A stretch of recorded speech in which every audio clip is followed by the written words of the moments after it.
वर्तमान समय में कहीं ना कहीं हर एक युवा, हर एक व्यक्ति, हर एक विद्यार्थी अपने आप में परेशान है, कंफ्यूज है, सही निर्णयों को बार बार नहीं ले पाता। कहीं ना कहीं गलत निर्णय, गलत सोच, नकारात्मक सोच के कारण तमाम प्रकार की जो समस्याएं हैं वह यथावत रूप से बनी रहती है। इसलिए सबसे अच्छा स्वस्थ रहने की किसी वस्तु को जरूरत है, वह है मन। यदि मन एकाग्रचित रहे और अच्छी सोच के साथ आगे बढ़े तो जीवन में सफलता, कामयाबी यूं ही मिलती चली जाएगी। और मन के कारक चंद्रदेव को माना गया है। यदि कुंडली में, जन्म पत्रिका में चंद्रमा अच्छे हैं, अच्छे ग्रह स्थितियों के साथ बैठे हैं, अच्छे भाव में हैं, तो कहीं ना कहीं इंसान की बुद्धि भी प्रखर होती है और वह जिन चीज़ों को याद करना चाहे या पढ़ना चाहे, एक बार दो बार पढ़ करके ही वह शीघ्रता से उन विषयों को याद कर लेता है और कहीं ना कहीं जीवन में आगे बढ़ता है। परंतु जिनके चंद्रमा कमजोर हों उनके लिए भी कुछ विशेष उपाय होते हैं। जैसे कि वह लोग सोमवार को सफ़ेद वस्त्र में अंदर गंजी इत्यादि धारण कर सकते हैं, या फिर गमछे लगा सकते हैं, सफ़ेद वस्त्र, छोटी सी रुमाल रख सकते हैं, जो भी आपको सुविधाजनक लगे उन वस्त्रों का सफ़ेद के रूप में वह धारण कर सकते हैं, अपना सकते हैं।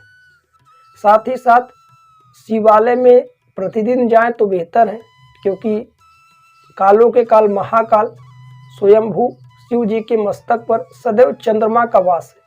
तो ऐसे ही उनके शिवालय में, मंदिर में जा करके, बैठ करके सफ़ेद दूध में थोड़ा शक्कर, शर्करा मिला करके, दूध में मिश्रित करके वह शिवलिंग के ऊपर अर्पित करें। ओम नमः शिवाय इस मंत्र का जप कर लें। साथ ही साथ शिव जी से प्रार्थना करें तो आपके चंद्रमा कहीं ना कहीं अच्छे प्रभाव देंगे।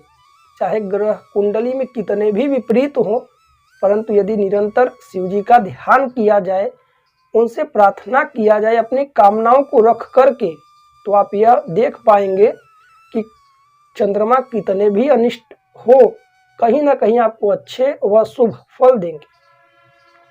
साथ ही साथ कुछ वस्तुओं का दान भी करना चाहिए, क्योंकि शास्त्रों में कहा गया है दान दुर्गति नाशनम। दान करने से दुर्गति का नाश होता है। जैसे कोई बीमार व्यक्ति है, वह स्वस्थ नहीं हो पा रहा है, तो कुसा मिश्रित जल से वह शिवलिंग पर रुद्राभिषेक करे।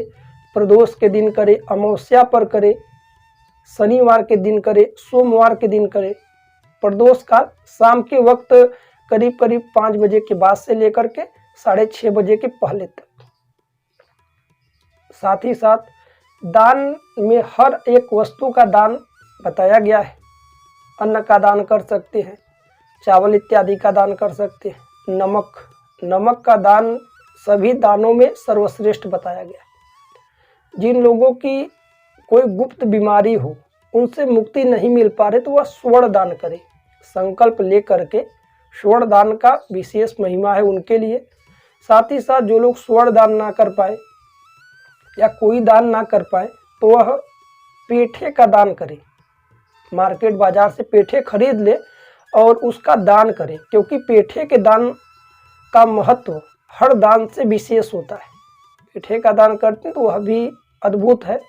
और यदि आप चाहें तो दूध, दही, घृत इत्यादि मंदिर इत्यादि में दान कर सकते हैं। यह भी आपके चंद्रमा को और भी बलवान बनाएगा और भी बेहतर करेगा। कोई उपाय, कोई कार्य एक दिन करने से उसका फल तुरंत नहीं मिलता।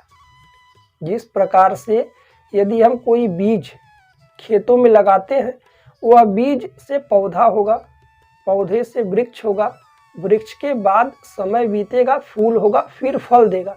उसी प्रकार से हम सभी कोई भी कार्य करते हैं, उसका तुरंत परिणाम चाहते हैं, परंतु यह कली काल है जहाँ पर हम सभी निवास करते हैं। कुछ क्षणों के बाद ही उसका फल देता है। इसलिए आपको अपने जीवन को सार्थक करना है, तो आप केवल और केवल अच्छे कर्मों को, अच्छे विचारों को मन में रख करके आगे बढ़ते रहें। प्रायः आप कुछ दिनों में महसूस करेंगे कि आपके जीवन में सब कुछ बेहतर हो रहा है। फिर भी यदि कुछ अशुभ घटनाएं हो रही हैं, कुछ परेशानियां इतने अच्छे कर्मों के बाद भी नहीं प्राप्त हो पा रही, तो कहीं ना कहीं हम सभी के पूर्व के पाप है या पूर्व के ऐसे कुछ कर्म है जिनका परिणाम अभी समक्ष दिखाई पड़ रहा है। इसलिए उन सारे कष्टों को सहते हुए, उन सारी मुश्किलों से निकलते हुए आप सभी आगे बढ़ते हैं। आप सभी का दिन मंगलमय हो। शिव जी की कृपा आप सभी के पूरे परिवार पर सदैव बनी रहे, हम ऐसी प्रार्थना करते हैं।